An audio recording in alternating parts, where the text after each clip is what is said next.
Bonjour à toutes, j'espère que vous allez bien, j'espère que tout se passe bien pour vous. Je suis très heureuse de vous retrouver aujourd'hui pour une nouvelle interview autour de la féminité. Vous le savez, pour moi, il y a autant de manières de se sentir femme, de se connecter à sa féminité ou à son féminin qu'il y a de femmes dans le monde et j'ai vraiment à cœur de pouvoir ouvrir le champ des possibles pour un maximum de femmes et leur montrer qu'on n'est absolument pas obligé de se conformer aux standards que la société a tendance à imposer par rapport à l'image de la femme et que voilà, on peut vraiment se permettre de se connecter à son essence féminine et de la rayonner telle que nous la vivons. Et j'ai aujourd'hui le grand plaisir de pouvoir interviewer Gaëlle Bovy. Salut Gaëlle. Bonjour Marie. Merci beaucoup d'avoir accepté cette interview. Oui, bah merci à toi. Écoute, je propose que pour commencer, tu puisses te présenter. Oui, alors en fait, donc je suis Gaëlle Bovy, je suis belge et j'habite à Toronto au Canada après avoir vécu en Asie pendant 3 ans et demi. Et en fait, j'ai 2 enfants, une fille de 4 ans donc, qui est née en Thaïlande et un enfant ici de 7 mois qui est né à Toronto. Et dans la vie, en fait, je travaille et j'accompagne les femmes qui sont dans une période de vie difficile, donc que ce soit au travail ou au niveau personnel, donc qui font face à des difficultés et qui ont envie de tout simplement se retrouver de manière alignée, de manière sereine et dans la joie de vivre. Donc vraiment de recréer leur bonheur.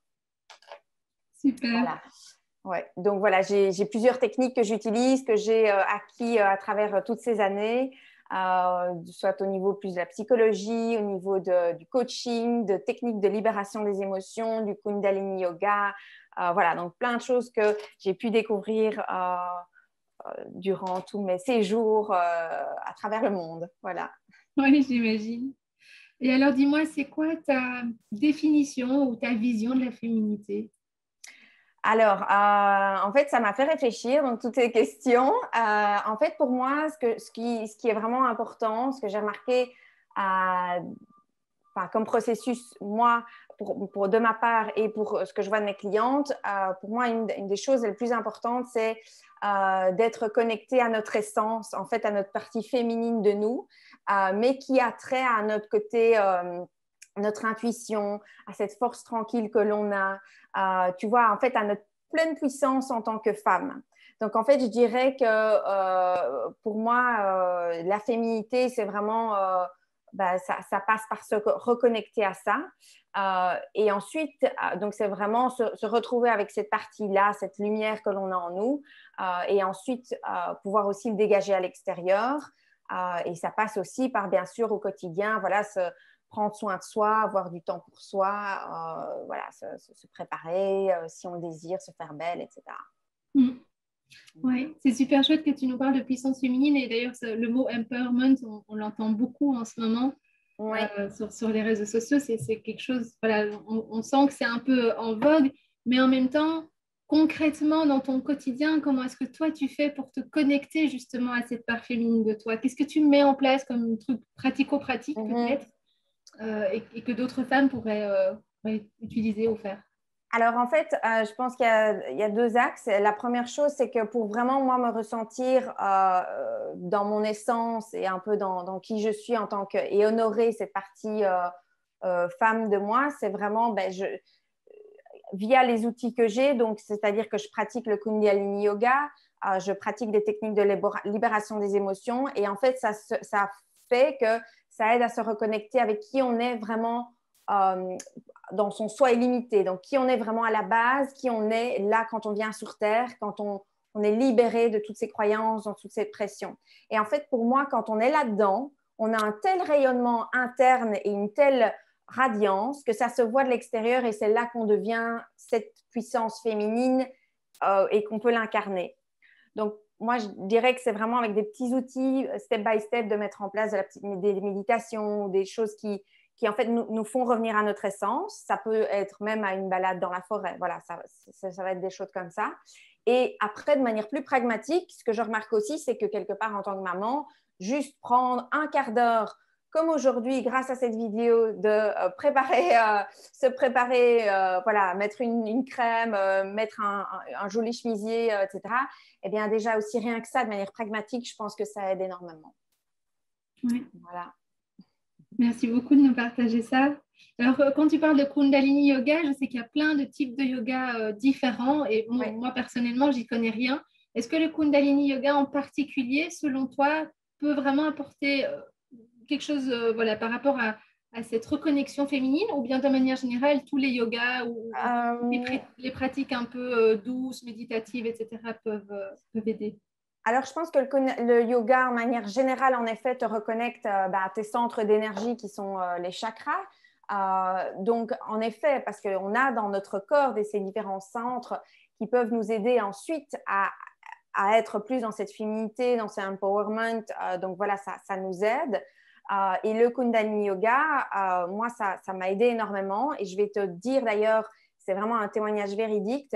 J'ai commencé à pratiquer le Kundalini Yoga en Thaïlande quand ma fille avait, je crois, quelque chose comme 7 ou 8 mois. Et en fait, je n'étais que maman. J'allaitais la nuit, le jour, j'étais tout le temps dans mon mindset de maman, maman, maman. Et je n'étais plus du tout connectée à la femme que j'étais en moi. D'ailleurs, mes habits, tout était la maman. Enfin, je travaillais, mais quelque part au fond de moi, j'étais vraiment dans cette énergie maman, maman. Et alors, un jour, je suis arrivée au cours de Kundalini Yoga et elle me dit, voilà, on va travailler sur ce côté féminin et aussi l'énergie sexuelle. Et j'étais là, oh, ok, bon. J'ai fait les exercices sans te mentir. Dans la semaine qui suit, j'ai été m'acheter plein de nouveaux habits. J'avais de nouveau envie d'être une femme. J'avais comme une nouvelle radiance qui était arrivée en moi. J'étais reconnectée à ma féminité comme ça en un clic. Et en fait, du coup, après, je me suis dit, bah, tiens, c'est quand même sûrement cette énergie, enfin, ce Kundalini Yoga qui m'a aidée. Donc, voilà, pour répondre à ta question, je pense que tous les types de yoga peuvent aider, mais ce que je ressens, c'est qu'en Kundalini Yoga, et moi, de la façon dont je le pratique, c'est que parfois, on met vraiment l'emphase avec des thèmes voilà, sur la féminité, sur notre intuition, etc. Et donc, du coup, c'est vraiment, y a des effets qui sont assez rapides. Ouais. D'accord. Et en tout cas, toi, tu les as bien ressentis et ça t'a bien aidé. Ouais. Non, c'était vraiment très chouette parce que je ne le désirais pas. Enfin, je suis tombée là comme ça et de voir les effets comme ça, c'était super chouette comme sensation. Ouais. D'accord. Ben, merci beaucoup pour ce partage. En même temps, j'entends beaucoup de femmes qui me disent qu'elles ont du mal à se reconnecter justement à cette part féminine.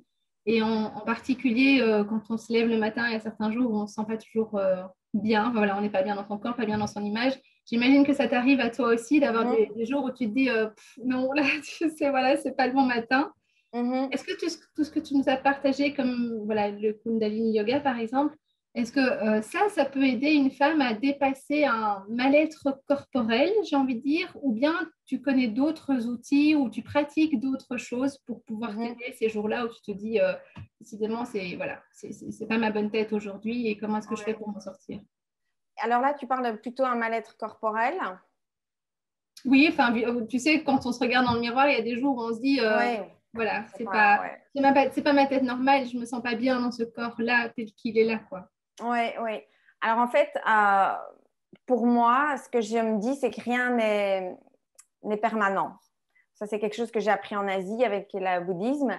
C'est que tout est temporaire. Donc, ma tête d'aujourd'hui, la façon dont je me sens ou mon corps tel qu'il est après un enfant ou pendant un enfant, c'est que temporaire. Donc, en fait, demain, peut-être que je me sentirai différemment. Peut-être que demain, mon corps sera différemment. Ma tête sera différente. Et donc, en fait, c'est le prendre avec légèreté et justement se dire que, bah voilà, c'est aujourd'hui, c'est la situation telle qu'elle est. Et puis vraiment, de ne pas lui donner trop d'importance, justement, parce que je sais que c'est temporaire.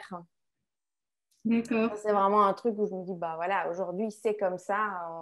Ou peut-être sur une période, parfois, quand on est enceinte ou postpartum, bah voilà, ça dure, mais je sais que je ne vais pas rester comme ça jusqu'à la fin de mes jours. Oui. Voilà, même quelqu'un qui pourra ne pas se sentir bien dans son corps depuis des années, rien n'est permanent. Je veux dire, je le vois avec les techniques de libération des émotions, l'EFT, avec le Kundalini Yoga et tout ça.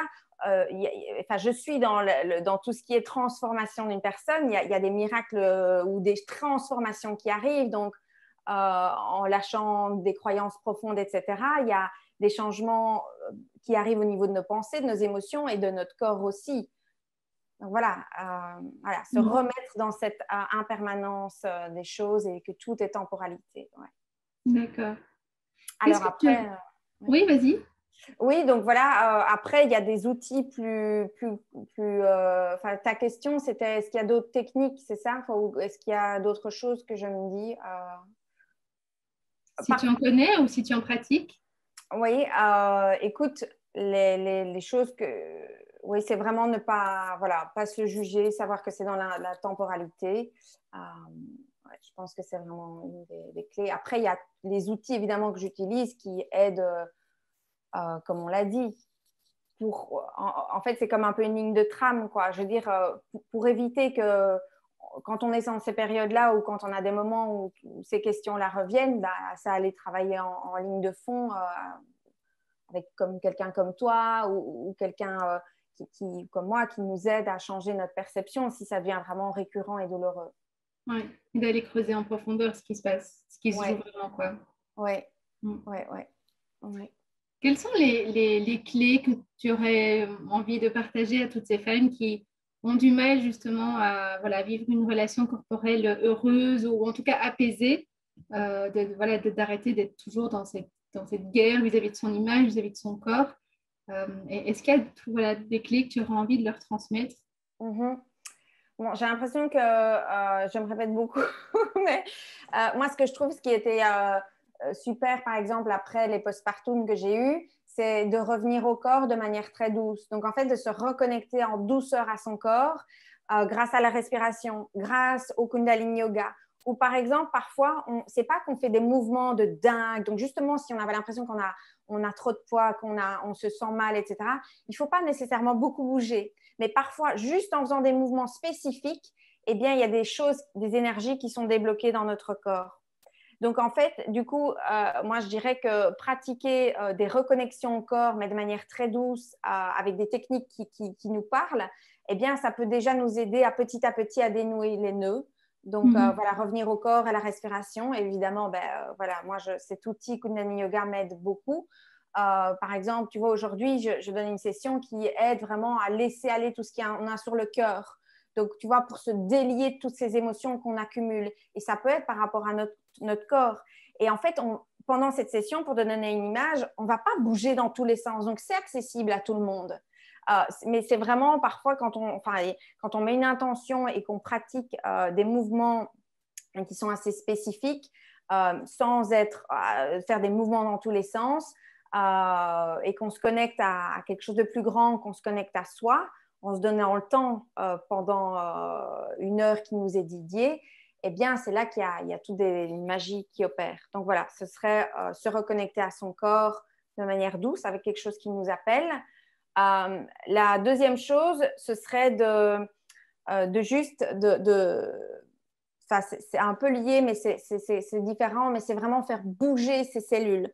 Moi, je pense très fort qu'à un moment donné, quand on est dans la tête, quand nos cerveaux, enfin notre cerveau, notre mental, toutes nos pensées ne nous aident plus, en fait, une des premières choses à faire, c'est partir de chez soi, aller marcher, aller courir ou utiliser vraiment son corps pour se remettre en mouvement et changer ses pensées, que l'objet de notre attention change de nouveau en allant juste tout simplement marcher dehors de chez soi. D'accord. Ça, c'est, voilà, ne serait-ce que 10 minutes faire ça. Pour s'extraire quelque part des pensées dans lesquelles on est peut-être un peu empêtré et voilà, dont on ne Ouais, sait pas toujours comment s'extraire de ses pensées. Et de deux, c'est qu'en bougeant son corps, en fait, il y a rien à faire. C'est comme si il y avait une douche mentale qui se faisait parce que, de nouveau, on va nettoyer son corps juste en le refaisant bouger. On a besoin de bouger. Et à l'heure actuelle, une des plus grosses choses qui est en fait en train de nous brimer, c'est qu'on ne bouge plus assez. Personnellement, je pense que tout le monde a déjà fait l'expérience. Tu te sens tellement mieux après avoir marché 20 minutes.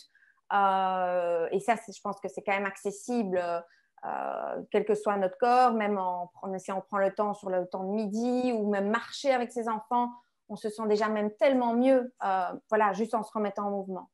Oui. Ça, c'est la deuxième clé. Et la troisième clé, moi, ce que j'adore faire, c'est justement jamais me dire, quand j'ai à un moment donné, voilà, après justement les enfants, l'accouchement, quand je suis en postpartum, je me dis jamais qu'est-ce que je vais réduire dans ma vie ou dans mon alimentation pour arriver à mon objectif.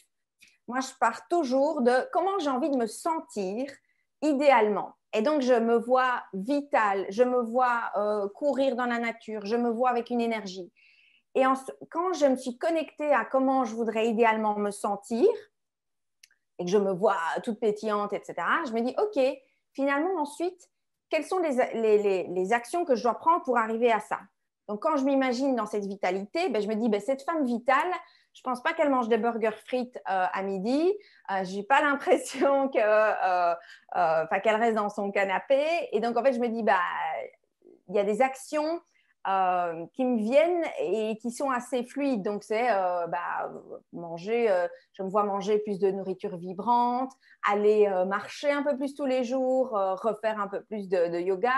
Et donc, en fait, ensuite, c'est comme s'il y avait un petit plan qui me venait de ce que j'avais envie de faire pour arriver à cette vision-là.